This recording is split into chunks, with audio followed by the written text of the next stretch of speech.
आप सभी को डॉक्टर नरेश कुमारी का नमस्कार।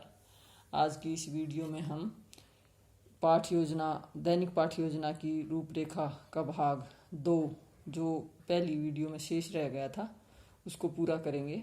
मैं आशा करती हूँ कि आप ध्यानपूर्वक इस वीडियो को अंत तक देखेंगे और सुनेंगे और लाभान्वित होंगे और इस चैनल को भी जो है सब्सक्राइब करेंगे।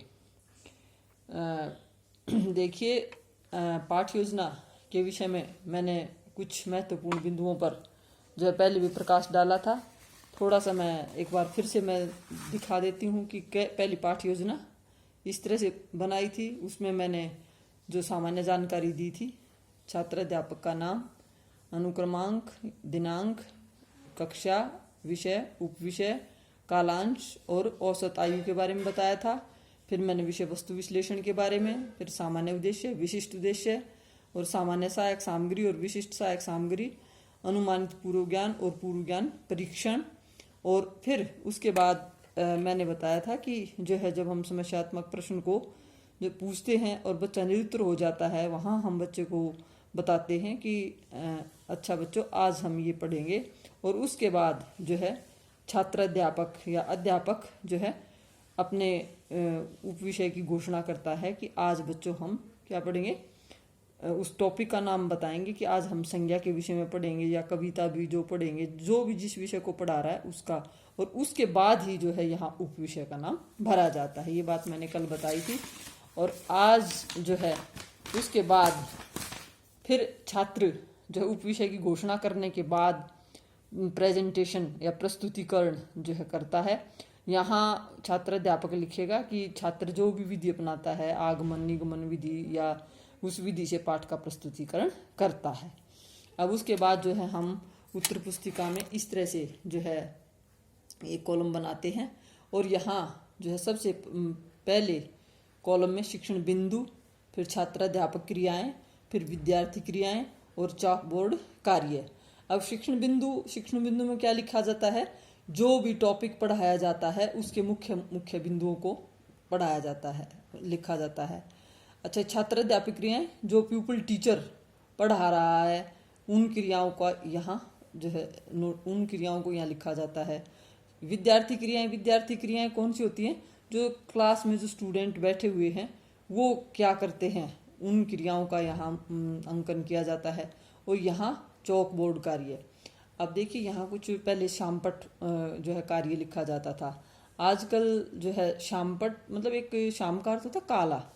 अब चौक से जिससे भी लिखते हैं तो यहाँ हम क्या लिखेंगे, चौक बोर्ड लिखते हैं। अब देखिए, शिक्षण बिंदु में एक थोड़ा सा मैं ध्यान दिलाना चाहती हूँ कि जो हिंदी विषय की जो पाठ योजना होती है वो 4 प्रकार की बनती है। मैंने पहले भी बताया था, गद्य शिक्षण, पद्य शिक्षण, रचना शिक्षण और व्याकरण शिक्षण। तो उसका जो ये जो है यहाँ बदल जाता है। यदि हम पद्य का शिक्षण करते हैं तो अनुकरण वाचन किया जाता है। आदर्श पाठ जो है आदर्श पाठ करेंगे, फिर बच्चे अनुकरण वाचन करेंगे और कठिन शब्दार्थ, इस तरह से जो उसकी प्रक्रिया होती है। व्याकरण में हम यहाँ महत्वपूर्ण बिंदुओं को लिखेंगे। और जो यदि हम रचना शिक्षण में यदि हम जो है निबंध लिखते हैं तो यहाँ निबंध की जो है विषय वस्तु लिखी जाती है और छात्र उस विषय वस्तु में से प्रश्न पूछता है और बच्चे क्या करते हैं, उत्तर देते हैं। कई बार ये देखने में आया है कि अधिकतर जो है विद्यार्थी जब पाठ योजना बनाते हैं तो इस कॉलम में सिर्फ एक ही बात लिखते, छात्र ध्यानपूर्वक सुनते हैं, जो कि बिल्कुल मतलब उचित नहीं लगता। देखो, छात्र कभी ध्यानपूर्वक सुनते हैं, कभी अपनी उत्तर पुस्तिकाओं में लिखते हैं, छात्र उत्तर देते हैं। और तो मतलब छात्र जो है सक्रिय रहता है, क्लास में छात्र भी सक्रिय रहता है। यदि आप एक बार यहाँ लिख देते हैं कि छात्र ध्यानपूर्वक सुनते हैं, इसका मतलब पूरा जो है उसमें और प्रतिक्रिया करते ही नहीं है। तो ये ध्यान रखें, जब भी पाठ योजना बनाते हैं तो इसको पूर्णतः इसमें जो समय समय पर क्रियाएं। और चॉक बोर्ड पर यहाँ छात्र अध्यापक जो है कठिन शब्दार्थ को लिखेगा या कोई भी महत्वपूर्ण परिभाषा लिख देता है। और छात्र समय समय पर चॉक बोर्ड का भी प्रयोग किया जाना चाहिए। अब यहाँ मैंने लिखा हुआ है बोध प्रश्न। बोध प्रश्न क्या होते हैं, देखिए, जब छात्र अध्यापक ने थोड़ी बहुत विषय वस्तु को प्रस्तुत किया है और उसमें से बच्चों ने कितना सीखा, उसको जानने के लिए जो प्रश्न पूछे जाते हैं उनको हम क्या कहते हैं, बोध प्रश्न। और ये जो दूसरा मैंने लिखा विकासात्मक प्रश्न, आप कोई भी एक तरह के प्रश्न पूछ सकते हो या दोनों तरह के। विकासात्मक प्रश्न में क्या होता है कि अभी छात्र अध्यापक ने जो है या अध्यापक जो शिक्षण कार्य कर रहा है और जो टॉपिक चल रहा है उसके बारे में अभी कुछ नहीं पढ़ाया है। ये जो प्रश्न पूछे जाते हैं ये विषय वस्तु को पढ़ा कर थोड़ा सा और उसके बीच में पूछे जाते हैं, और ये भी जो विषय वस्तु को आगे बढ़ाने के लिए जो है इन प्रश्नों का निर्माण किया जाता है और वो पूछे जाते हैं। छात्र अध्यापक पूछता है और विद्यार्थी उत्तर देते हैं, और इसी प्रकार ये पाठ योजना, इसका जो है आकार जितना भी आपकी उत्तर पुस्तिकाओं में स्पेस दे रखा होता है उसको पूरा लिखना होता है, और आप अपनी जो कालांश की अवधि जो बताते हो जितना आपने उस इकाई योजना में उसको बांट रखा है उस तरह से आप इसको पूरा करेंगे। अब बात आती है उसके बाद पुनरावृत्ति, रिकैपिचुलेशन। तो पुनरावृत्ति का क्या होता है, जितनी भी ऊपर आपने विषय वस्तु को पढ़ाया है उसको जो है फिर से आप सारांश रूप में जो है बच्चों से पूछेंगे, बच्चों ने कितना सीखा कितना जाना। तो यहाँ आप उनसे संबंधित 4-5 प्रश्न पूछेंगे, और उसके बाद जो है आप ये अगला पॉइंट आता है गृह कार्य। अब कई बार जो होमवर्क, अब इसको कई बच्चे क्या लिखते हैं, ऐसे लिख देते हैं, ये इसकी लेखनी गलत कर देते हैं, रे लगा देते हैं, जबकि ये लगता है गृह कार्य। तो ये ध्यान रखें हेडिंग लिखते वक्त, अंग्रेजी में इसको हम होमवर्क बोलेंगे। और फिर जितना भी आप जो है बच्चों को इस तरह से काम दें, जो गृह कार्य देंगे, थोड़ा बहुत लिखने का, थोड़ा बहुत पढ़ने का, याद करने का। ऐसा नहीं कि कई बच्चे बोल देते हैं इस पाठ का सार लिखो।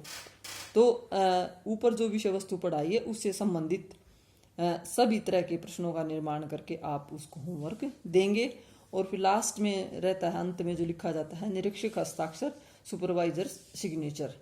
तो यहाँ आप थोड़ा सा स्पेस जरूर छोड़ेंगे ताकि अध्यापक आपकी जो है पाठ्य योजना के संबंधित क्या दे सके, रिमार्क्स दे सके। तो ये मैं समझती हूँ कि आप इस पाठ्य योजना के प्रारूप को भली भांति समझ गए होंगे। बताने को तो इसमें और भी बहुत सारी बातें हैं, लेकिन वीडियो की जो है अब समय सीमा को ध्यान में रखते हुए कि ज़्यादा लंबी ना बने, इसलिए जो है सीमित शब्दों में मैंने इसके बारे में आपको जानकारी दी है। और इसका प्रथम अंश देखने के लिए आप इसका पहला भाग जो है देखें, उसमें मैंने उद्देश्यों का वर्णन किया था और उसके बारे में डीपली जो है गहराई से विस्तृत रूप से उसकी व्याख्या की थी। आज के लिए अब इतना ही काफ़ी है, और जो है नए टॉपिक के लिए आप मेरी नई वीडियो देखेंगे, और मैं आशा करती हूँ कि आपको ये पसंद आएगी और आप इसको चैनल को भी सब्सक्राइब करेंगे। नमस्कार।